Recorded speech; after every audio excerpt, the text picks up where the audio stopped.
지금으로부터 약 28년 전 1993년도 제가 미국에서 유학하던 시절 브라질에서 선교 활동을 하던 하재익 선교사님으로부터 전화 한 통을 받았습니다. 목사님, 브라질 상파울로에 한인교회가 약 30여 교회가 있습니다.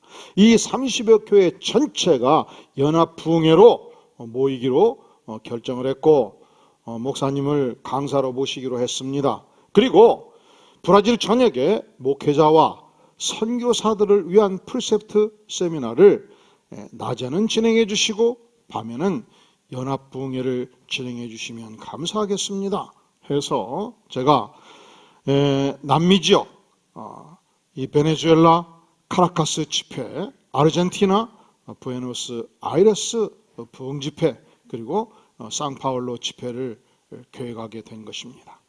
베네수엘라 비자도 나왔습니다. 아르헨티나 비자도 나왔습니다.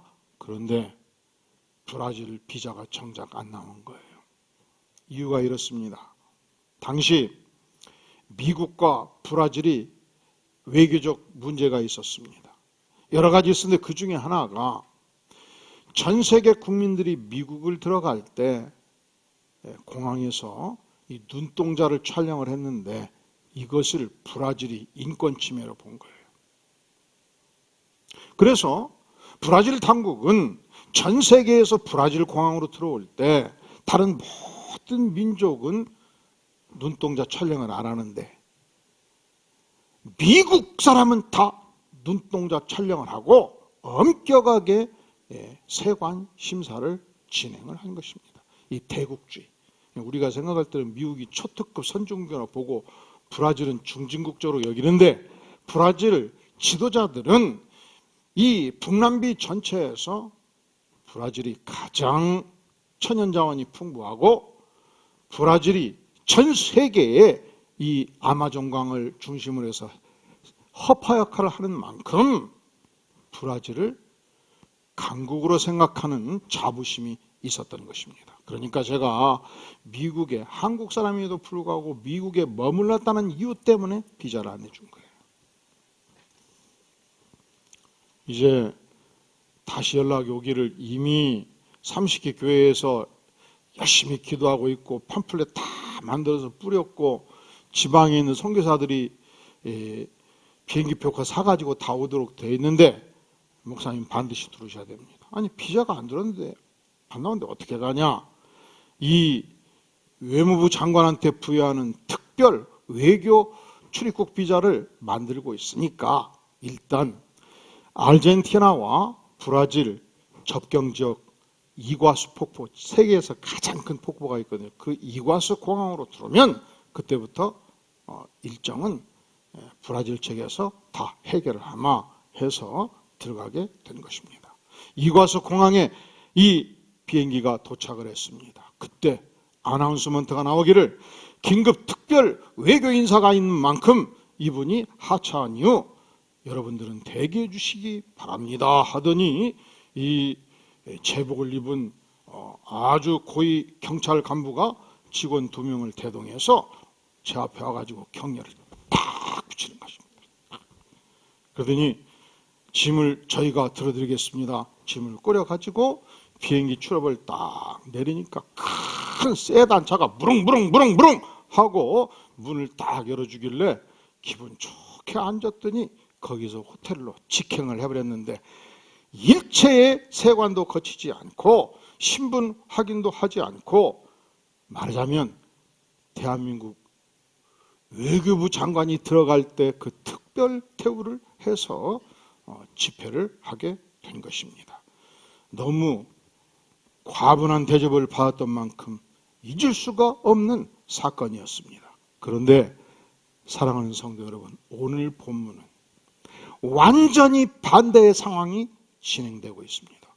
어떻게 이렇게 홀대할 수 있을까? 도무지 이해가 안 되는 상황이 전개되고 있습니다. BC 800년경입니다. 북방 이스라엘의 유명한 선지자 엘리사 선지자 시대의 이야기입니다. 그 당시 북쪽에 이 신흥 강국 아람 국가가 떠오르고 있었습니다. 이 아람국의 군대를 지휘했던 국방장관이 나아만 장군이었습니다. 5장 1절에서 보면 아람 왕의 군대장관 나아만은 그의 주인 이 왕 앞에서 크고 존귀한 자니 이는 여호와께서 전에 그에게 아람을 구원하게 하셨습니다. 그는 누구라고요? 큰 용사니 나병 환자였습니다. 그는 전쟁터를 누볐던 어떤 창수도 대적할 수 없는 큰 용사였습니다.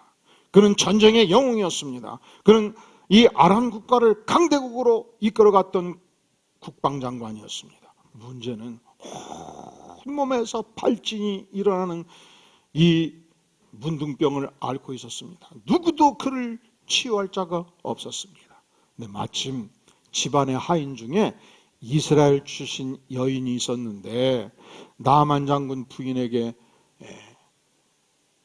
이야기를 해준 거예요. 사모님, 이스라엘에 가면 유명한 선지자 엘리사가 있습니다. 엘리사는요, 죽은 자도 살리고요, 불치병도 다 고치고요, 나병 고치는 것은 일도 아닙니다. 그러니 어찌하든지 나아만 장군께서 이스라엘에 가서 엘리사 한번 꼭 만나면 좋겠어요. 이 소식을 들은 나아만 장군이 이 아람 왕을 알려냈습니다. 자세히 전해주었습니다. 그때 아람 왕이 알았다. 내가 충분히 말과 병거를 내어주마. 그리고 이스라엘 국왕에게 전달할 친서를 내가 써주마. 은 10달란트, 금 6,000개, 의복 10벌을 챙겨가거라. 계산해봤더니 총 약 500억 원의 귀중품을 가지고 이제 군대를 이끌고 엘리사 선지자 집 앞에 당도를 한 것입니다. 나아만 장군의 부관이 소리쳤지 않겠습니까? 엘리사 선지자여, 아람 국가 국방장관께서 오셨나이다. 그런데 인기척이 없어요. 서재에서 엘리사 선지자가 꿈쩍을 하지 않는 거예요. 몸종을 불렀습니다. 얘야, 나가 보거라. 그리고 나가면 아람 국가 국방장관이 와 있을 텐데 전해 주거라.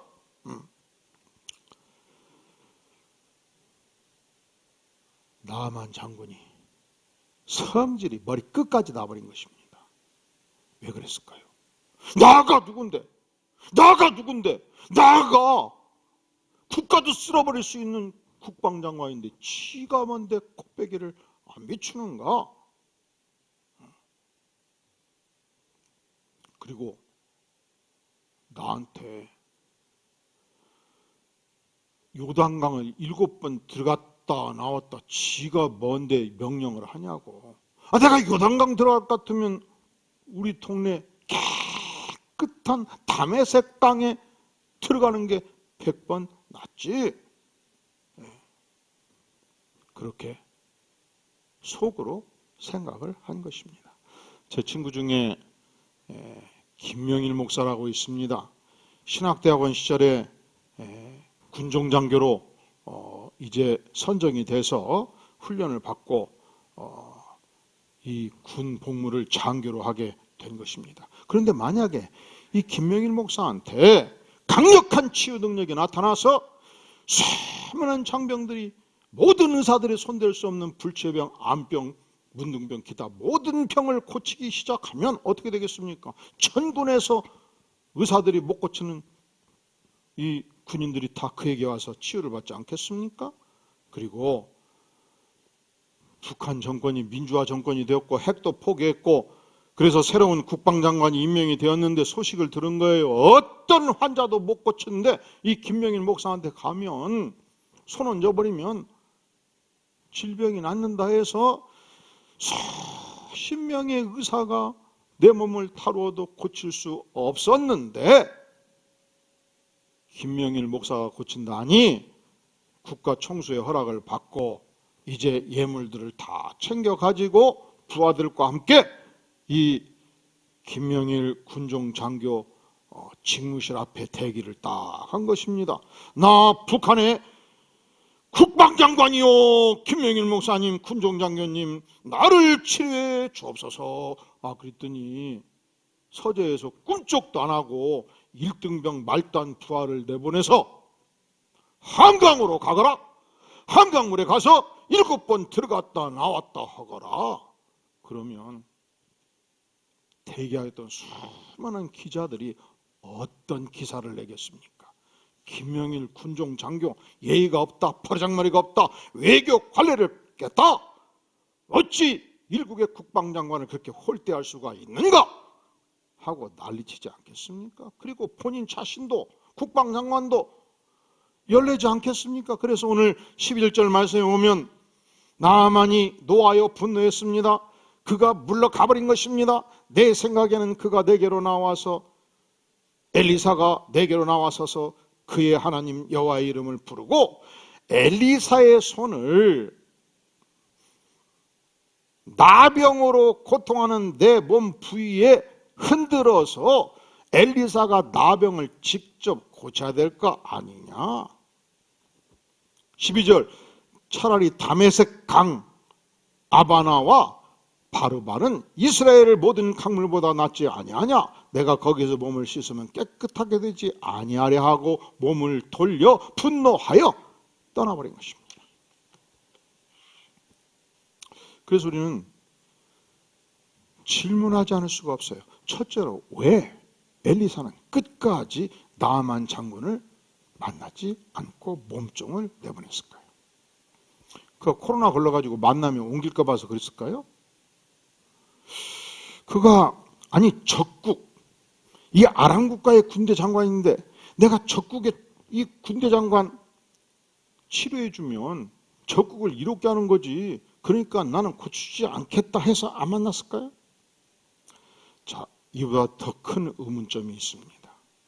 사실은 그때까지 엘리사는 많은 환자들을 직접 만나서 만져주기도 하고 하나님께 기도해서 치유해 주기도 했습니다. 그런데 하필이면 왜 나만 장군을 향해서는 일체 얼굴을 보여주지 않고 가라, 요단강 가서 몸을 7번 들어갔다 나왔다 하거라, 이렇게 처방전을 되었을까? 그리고 그로 말미암아서 지금 국방장관은 성질을 불같이 내고 돌아섰으니 그가 만약에 아람 국가로 들어가면 어떻게 되겠습니까? 그가 임금을 설득해서 나한테 10만의 군단을 내어주시오. 그러면 이스라엘 전체를 쓸어서 임금님께 국가를 바치겠습니다. 그리고 반드시 나를 모욕한 엘리사 선지자를 직접 목을 따서 임금님께 바치겠나이다. 나 국방장관을 무시한 것은 아람 국가를 무시한 것이고 아람 국가를 무시한 것은 임금님을 무시한 것이니 내가 반드시 그의 목을 임금님께 바치겠습니다. 하지 않겠습니까? 첫 번째 질문, 왜 엘리사는 국방장관을 만나지 아니했는가? 두 번째 질문, 왜 엘리사는 직접 치유해 주지 아니하고 요단강 가서 7번 씻으라 명했는가? 왜 그랬을까요? 왜 그랬을까요? 자, 사실은 이 질문에 대한 해답은 나만 장군의 분노 어린 말씀에 다 담겨 있어요. 다시 보겠습니다. 11절 나만이 노하여 물러가며 이르되 내 생각에, 이건 누구의 생각이에요? 나만 장국의 생각이에요. 나만 장국이 뭔가 잘못된 생각을 가지고 있는 거예요. 어떤 생각을 가지고 있는가?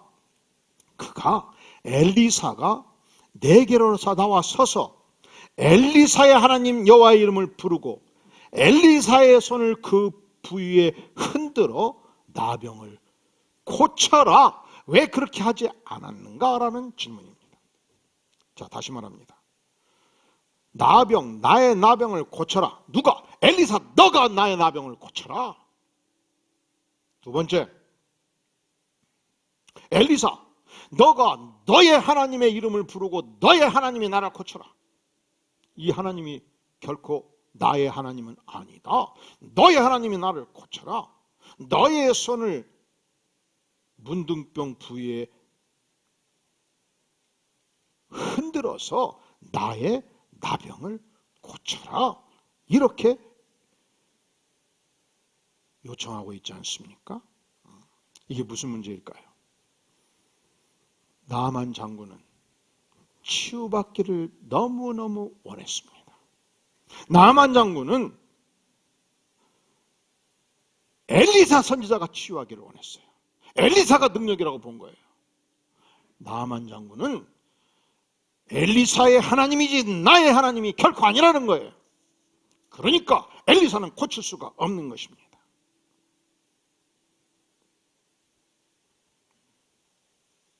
나만 장군이 집중하고 있는 것은 하나님이 아니었습니다. 나만 장군이 무엇에 집중하고 있습니까? 자기 질병에 집중하고 있는 거예요. 나만 장군이 무엇에 집중하고 있습니까? 내 질병이 치유되기를 간절히 집중해서 소원했습니다. 나만 장군이 무엇에 집중하고 있습니까? 엘리사의 능력에 집중한 것입니다. 엘리사의 손길, 엘리사의 눈빛, 엘리사의 치유를 간절히 소망한 것입니다. 아니죠. 엘리사는 알았습니다. 이것은 나의 능력이 아닙니다. 나는 단지 인간일 뿐입니다. 그러니까 엘리사는 나만이 인간 엘리사에 집중하는 한 하나님의 능력을 발휘할 수 없었습니다. 아니, 발휘하고자 아니한 것입니다. 나만은 하나님을 알아야 치유해 주지요. 그런데 나만은 하나님을 전혀 모르잖아요. 너가 나를 치유하면 너의 하나님을 믿겠다고 신앙 고백하지 않지 않습니까? 너의 하나님이 나를 치유라고 하지 않습니까? 그러면 내가 왜 치유합니까?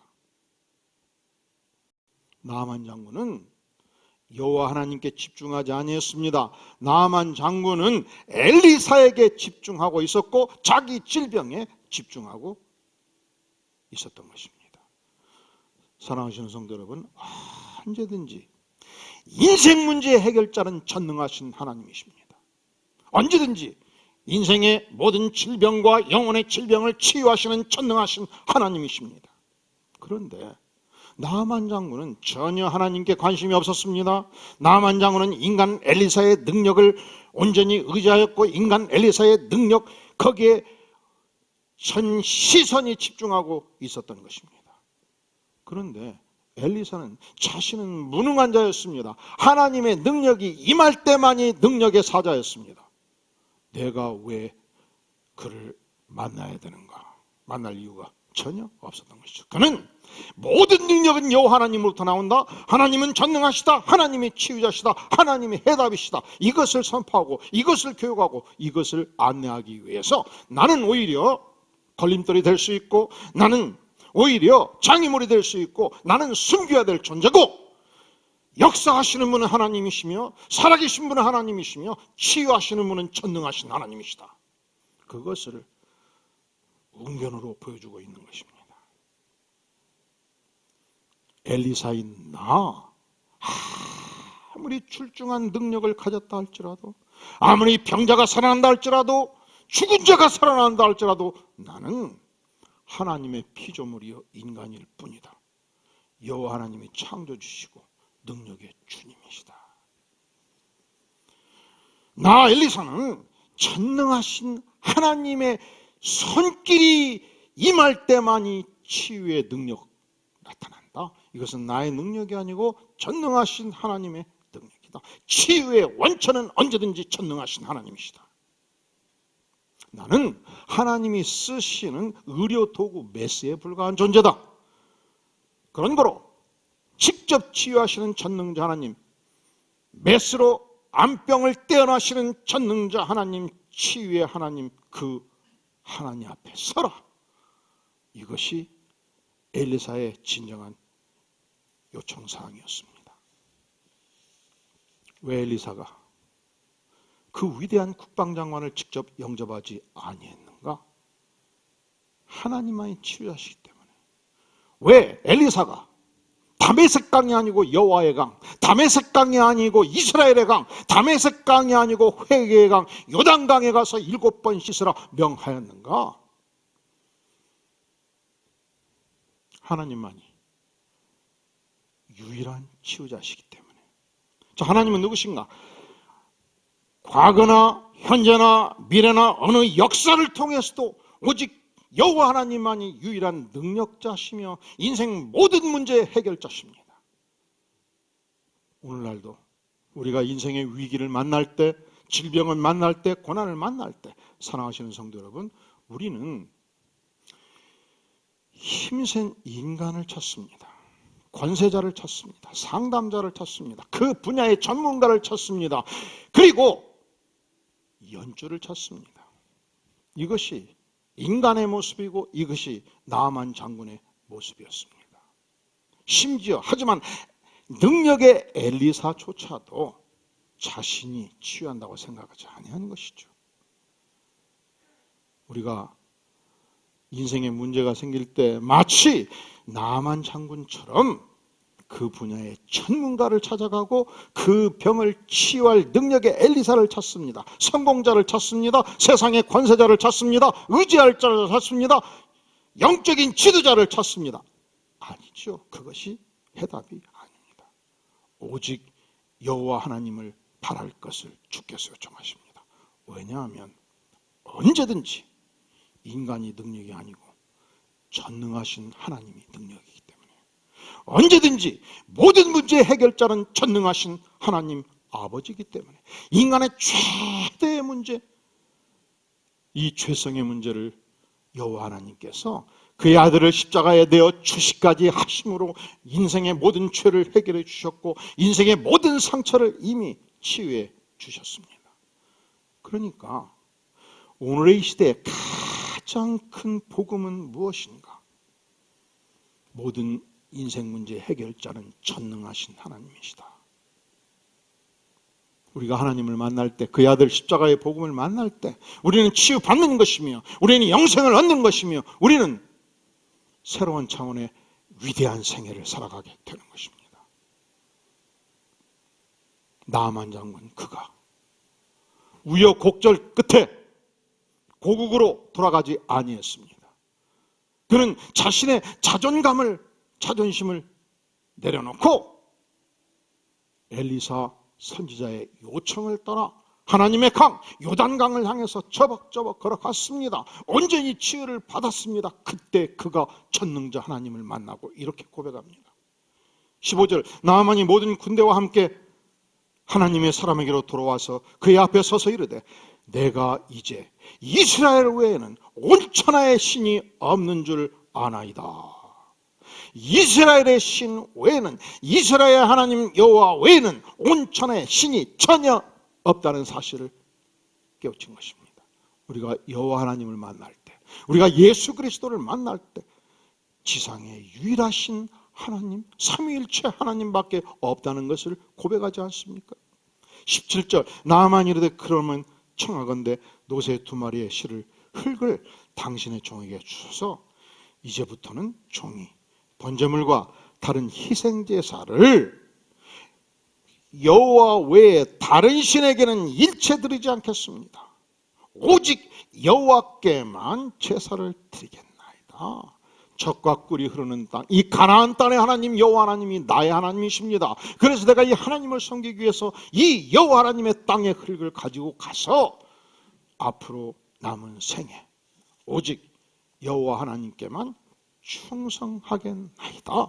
이것을 엘리사 선지자 앞에 와서 신앙 고백을 한 것입니다.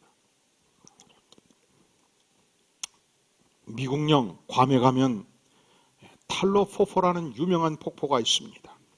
거기서 정글 속으로 10분 가면 요코이 동굴이 나옵니다. 그런데 1944년도 미군이 괌 전체를 점령했습니다. 발각되면 죽을 줄 알고 도망쳐서 이 요코이 동굴 깊숙이 들어가 버린 것입니다. 그리고 무려 28년 동안 1972년까지 이 요코이 병장은 동굴 깊숙이에서 개구리 먹고 들쥐 먹고 달팽이 먹고 각종 야생동물을 먹으면서 생존을 했습니다. 짐승처럼 살았습니다. 왜냐하면 미군한테 발각되면 죽을 줄 알았기 때문에. 노예처럼 살았습니다. 그는 두려움과 공포에 떨었고 고통과 외로움과 절망 속에 살았고 그는 언어를 잃어버렸습니다.